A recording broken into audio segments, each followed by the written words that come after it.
Pada zaman dahulu di negeri Anta Beranta hiduplah sepasang suami istri yang sangat miskin karena disumpahi oleh Batara Indra dan sangat dibenci orang. Setiap kali mereka mengemis di pasar dan kampung, mereka dipukuli dan diusir hingga ke hutan. Oleh karena itu, tinggallah sepasang suami istri itu di hutan dan memakan batang kayu dan buah-buahan. Setelah beberapa lama, istri si miskin hamil selama 3 bulan. Sang istri ingin sekali makan buah mangga yang ditanam di taman raja.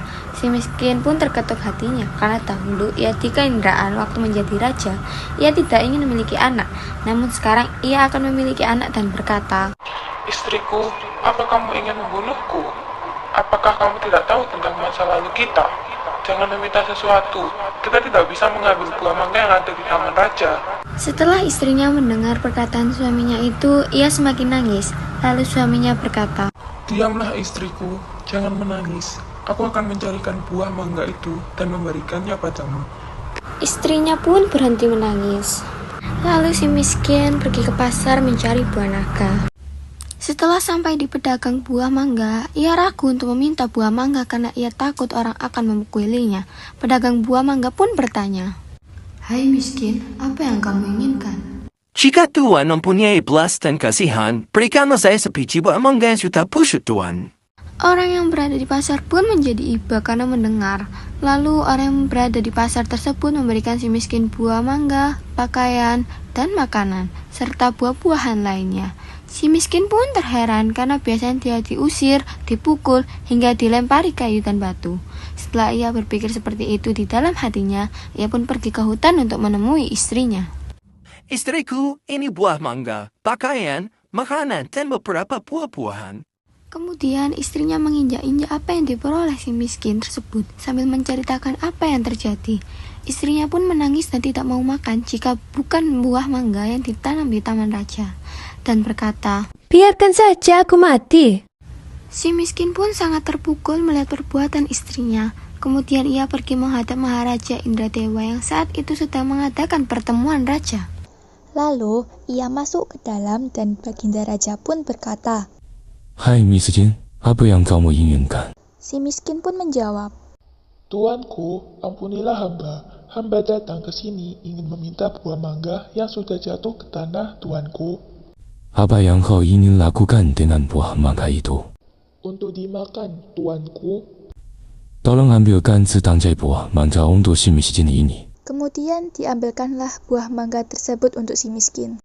Setelah itu, si miskin pun berjalan pulang ke rumahnya. Setelah si miskin datang membawa setangkai buah mangga, si istri pun tertawa senang sambil memakan buah mangga tersebut. 3 bulan kemudian, sang istri menangis ingin makan buah nangka yang ditanam di taman raja. Dengan cara yang sama, si miskin pun mendapatkan buah nangka yang ditanam di taman raja untuk istrinya yang sedang mengidam itu. Selama istri si miskin hamil, banyak makanan, pakaian, beras, dan peralatan yang diberikan kepadanya. Pada waktu yang baik dan tepat, pada malam hari 14 bulan itu, bulan bersinar terang.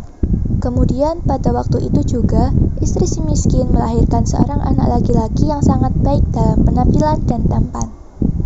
Anak itu diberi nama Marakarma, yang artinya anak di dalam kesulitan. Dengan takdir Allah Subhanahu wa Ta'ala melimpahkan kepada hambanya, si miskin pun menggali tanah untuk membuat tempat tinggal untuk keluarganya.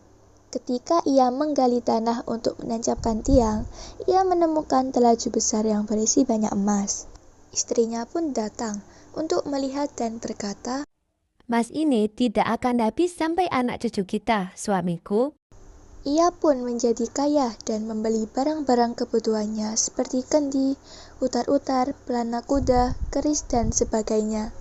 Setelah itu, ia menimang anaknya dan berseru, Jika engkau sungguh-sungguh anak dewa yang ingin menerangkan wajah ayahanda ini, biarkan negeri di hutan ini menjadi negeri yang lengkap dengan kota, parit, dan istana, serta menteri, serta rakyat dan semua raja-raja besar. Terkabullah permintaan itu, dan si miskin menjadi raja, dan berganti nama menjadi Maharaja Indra Angkasa. Dan istrinya berganti nama menjadi Ratna Dewi, dan negeri itu dinamakan Puspasari.